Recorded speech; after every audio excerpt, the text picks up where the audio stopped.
Earlier, I uploaded this video review of the Racerstar MELO F4, and I had an issue with the Bluetooth connection. I couldn't get my phone to connect to the board, and now I've found a solution, hence this quick update video. It turns out that there were two issues. The first issue is, I believe, when I flashed the latest version of the Matec F4 405 firmware, that UART 5 got reset. UART 5 happens to be where the Bluetooth connection is. Therefore, in the ports configuration here, you need to set that to MSP so that it knows to use this port for the connection, and you need to set the baud rate to 19200. The second issue was the way that I was trying to connect to the board. I assumed, and assume makes an ass out of you and me, as we know, you don't actually need to pair the Bluetooth module to the phone.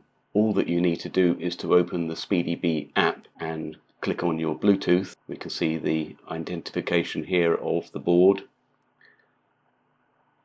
Now it's working fine, so if I move the quad around, then we can see it moving on the screen there. So that was the solution to, I guess, kind of schoolboy errors, but something that will probably catch other people out now, hence the video.